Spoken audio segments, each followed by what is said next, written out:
नमस्कार दोस्तों, आप सुन रहे हैं मेरी कहानी मेरी जुबानी। कहानी आरती की है। आरती बहुत ही खूबसूरत लड़की है। जब से आरती 18 साल की हुई है तब से मोहल्ले के हर इंसान की नज़र उस पर है। आपकी बेटी कितनी खूबसूरत है, इसे तो मुफ्त में कोई शादी करके ले जाएगा। कोई लड़की कहती है आरती तुम कितनी सुंदर हो, हमें देखने आए और अगर तुम पे नज़र पड़ जाए तो वो तुम्हें ही पसंद कर लेगा। कभी किसी की माँ कहती है काश आरती की जैसी सुंदर बेटी हम भी पाते। तो आरती के भाई भी फूले नहीं समाते इतनी सुंदर बहन को देख के। आरती का नैन नक्श, उसके तीखे आँख, खड़ी नाक और गोल सुंदर चेहरा और ऊपर से रंग बिल्कुल दूध जैसा। आरती इतनी मासूम और इतनी खूबसूरत लगती थी कि उसकी खूबसूरती का दम उसके माता पिता भरते थे। देखते ही देखते आरती 20 साल की हो गई। आरती जब 20 वर्ष की हो गई तो माता पिता चिंता करने लगे, भला जवान और इतनी खूबसूरत लड़की को अपने घर कैसे रख सकते हैं। हम ज़्यादा दिन इसको संभाल नहीं पाएंगे, हमें एक अच्छा सा लड़का देखकर इसकी शादी कर देनी चाहिए। आरती बहुत खुशमिजाज लड़की थी। पढ़ने में कोई बहुत तेज नहीं थी, बस सामान्य थी और अपनी बीए की परीक्षा की तैयारी कर रही थी। यूँ तो आरती बहुत हंसमुख थी, हर कुछ था आरती में, बस एक ही बुराई थी, एक ही दोष ये था कि बात बात पर आरती रोने लगती थी। एक छोटी सी बात पे अगर आरती अपनी चम्मच को कहीं ले जाकर रख देती और माँ पूछ बैठी कि आरती तेरे हाथ में अभी चम्मच था, तूने कहाँ रखा, और आरती अगर जवाब नहीं दे सकती तो दोनों आँख से उसके आंसू बहने लगते। माँ बहुत समझाती कि मेरी फूल जैसी बेटी, तू बहुत कोमल है, इतना मत रोया कर, तू कल को ससुराल जाएगी, अपना दिल थोड़ा मजबूत रख, हो सके तेरी ननद हो, तेरे सास ससुर हो, पति गुस्से में कोई कुछ बोल दे तो फिर तू क्या करेगी, तो रोते रोते तेरा दिन बीत जाएगा। आरती कहती है माँ तुम बहुत प्यार करती हो मुझसे, मुझे कितना संभाल कर तुम लोग रखती हो, मुझे ससुराल भी ऐसा ढूंढ कर देना जहाँ कोई मुझ पर हुक्म ना चलाए, बस प्यार ही प्यार करे। आरती का देखते देखते रिश्ता तय होने लगता है और आरती के लिए राजू का रिश्ता आता है। राजू बस नाम से राजू है, देखने में कद काठी इतनी खूबसूरत, राजू का रंग इतना गोरा और अपने मोहल्ले का एक छबीला लड़का है राजू। राजू को जब आरती के माता पिता देखते हैं तो मन ही मन बहुत खुश होते हैं, जैसे मेरी राजकुमारी बिटिया के लिए ये नन्हा राजकुमार कहीं बड़ा हो रहा था। राजू एक मल्टीनेशनल कंपनी में जॉब करता है और देखने में बेहद आकर्षक पर्सनैलिटी है। आरती जब राजू की तस्वीर देखती है तो बस तस्वीर ही देखकर फिदा हो जाती है उस पर, और राजू तो आरती को पहली ही नज़र में पसंद कर लेता है। दोनों एक दूसरे से मन ही मन प्यार भी करने लगते हैं। आरती और राजू के देखते देखते एंगेजमेंट हो जाती है और एंगेजमेंट के बाद दोनों एक दूसरे का फ़ोन नंबर भी ले लेते हैं। एंगेजमेंट के अगले दिन से ही आरती और राजू की बातें होने लगती हैं। राजू के घर में बस उसके पिताजी हैं और एक बड़े और भाई और भाभी है। बड़े भाई भाभी तो अलग रहते हैं, जहाँ भैया जॉब करते हैं भाभी वहीं रहती है, लेकिन राजू के घर में बस राजू और राजू के पिताजी यानी आरती के होने वाले ससुर जी रहते हैं। आरती के होने वाले ससुर जी दया शंकर प्रसाद जी अपने बेटे को बड़े ही जतन से पाले हैं। सास जिंदा नहीं है और बहुत ही खुशी से बहुत रुपया पैसा धन खर्च करके आरती और राजू की शादी करवाई जाती है। आरती के माता पिता से ससुर जी बिल्कुल दहेज की डिमांड नहीं करते। वो कहते हैं हीरे जैसी चमकती खूबसूरत बहू ले जा रहे हैं हम, भला हमें रुपये पैसे की क्या ज़रूरत है।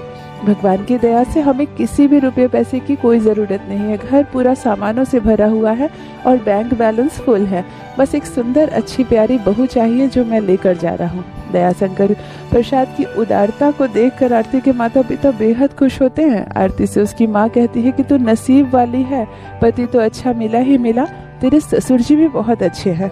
आरती ये सब सुनकर मन ही मन मुस्कुराती है और अपने आप को और अपने नसीब को बहुत सराहती है। जब आरती विदा होकर पहली बार अपने ससुराल जाती है तो जेठ जेठानी क्या ससुर जी अपने हाथों से आरती और राजू का कमरा तैयार करते हैं। पलंग के चारों ओर फूल लगाई जाती है, कमरे के एक कोने में अगरबत्ती जलती है। सुगंधित फूल की खुशबू से आरती का मन डोल रहा है। ससुर जी कहते हैं बहू ये तुम्हारा कमरा है, चली जाओ अंदर जाके बैठो, मैं राजू को भेजता हूँ। आरती को बहुत अच्छा लग रहा है, घर में बहुत मासूमियत में बड़ी हुई है आरती और ससुराल में भी आते ही स्नेह की बौछार होने लगी है उस पर। उसे नहीं मालूम है कि किसके मन में क्या छल है उसके लिए, बस अभी उसे प्यार के बादल दिख रहे हैं। आरती के जेठ जेठानी भी बहुत चालाक है, राजू को भनक भी होने नहीं दिए हैं, लेकिन जेठ जेठानी ये तय कर रखे हैं कि ये जो पुश्तैनी मकान है आरती की शादी होते ही इसे हम 2 भाग में बांट देंगे। एक भाग में हम रहेंगे जिसमें राजू की एंट्री बिल्कुल नहीं होगी, पिताजी को हम अपने तरफ नहीं रखेंगे, पिताजी रहेंगे तो राजू और आरती के साथ। शादी की रात ही बड़े जेठ जेठानी हवेली के बंटवारे की चर्चा छेड़ देते हैं। पिताजी सुनते ही कहते हैं, आज ही मेरे बेटे की शादी हुई है, बहू आई है और तुम लोगों को आज ही इस बंटवारे का सूझा। जेठानी जी कहती है कि देखिए पिताजी, अब हम मेरी देवरानी भी आ गई है। राजू अब अकेले नहीं है जो हम उसे बच्चा समझे। 2 घर बस गया है, 2 गृहस्थी बस गई है, भला इसी में है कि आप 2 भाग में बांट दें। पिताजी बहुत गुस्से में रहते हैं। वो कहते हैं, ठीक है, मैं कल ही पेपर बनवाऊंगा और हवेली का एक हिस्सा तुम लोगों को दे दूंगा। अगली सुबह आरती जब जागती है तो नहा धोकर कर रसोई में जाती है और सबसे पहले पिताजी के लिए यानी अपने ससुर जी के लिए 1 कप गर्मा गर्म चाय बनाती है। उन्हें मालूम है कि ससुर जी को डायबिटीज है, इसीलिए वो बिना चीनी की चाय बनाती है और साथ में अखबार लेती है। अदरक वाली कड़क चाय लेकर पिताजी के पास जाती है। सर पे पल्लू ढकी हुई लाल साड़ी में सजी हुई आरती मानो ऐसा लग रहा है जैसे चंद्रमा झांक रहा हो किसी घूंघट से। आरती को देखकर ससुर जी अजीब नजरों से निहार रहे हैं। आरती को शर्म से आ रही है। वो नीचे देखती है और कहती है, पिताजी आपके लिए चाय बना कर लाई हूँ। ससुर जी कहते हैं, बेटा यहाँ सामने बैठो तो मुझे तुमसे कुछ बात करनी है। आरती बैठती है। ससुर जी कहते हैं, शादी में तुमने मुझसे कोई तोहफा नहीं लाया, कहो तुम्हें क्या चाहिए मुझसे।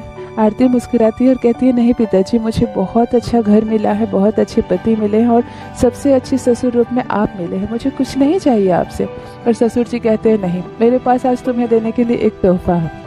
वो हवेली का 2 हिस्सा करते हैं और एक हिस्सा तो अपनी बड़ी बहू के नाम पे कर देते हैं और दूसरा हिस्सा छोटी बहू यानी आरती के नाम पर। बेटे हैरान रह जाते हैं कि ये क्या किया बाबूजी ने, हवेली के 2 हिस्से करके दोनों बहुओं का नाम कर दिया। जेठानी जी तो शर्म से सर झुका लेती है। वो कहने लगती है, बाबूजी मुझे माफ कर दीजिए, मुझे ऐसा लग रहा था कि आप अपने बेटे को कुछ नहीं देना चाहते हैं, इसीलिए बंटवारे के नाम पर मैंने अपने पति का साथ दिया और आपसे थोड़ी बहस कर बैठी। बेटी ही समझकर मुझे माफ कर दीजिए। ससुर जी कहते हैं, बहू तुम लोग हम मुझे नहीं समझी, कोई बात नहीं, तुम लोग बेटी नहीं हो, बहू हो सके पराए घर से आई हो, लेकिन अब तुम लोग मेरे लिए पराए नहीं हो। मेरे बेटों से भी ज्यादा मेरी बहुएं हो गई हो। सुजाता बहू तुम भी और छोटी आरती बहू तुम भी आधी आधी हवेली के हिस्सेदार बन गई है दोनों बहू। और हवेली का पेपर बहू के हाथ में देकर कहते हैं, आरती ये तुम्हारी शादी का तोहफा है, इसमें मेरे बेटे कुछ नहीं कर सकते और ना ही तुमसे ये संपत्ति कभी छीन सकते हैं। आरती बहू कहती है, ससुर जी अब बस भी कीजिए, मुझे आप इतना प्यार देंगे, मैंने कभी सोचा भी नहीं था। मैं तो धन्य हो गई इस घर की बहू बनकर और आपके जैसे ससुर पाकर।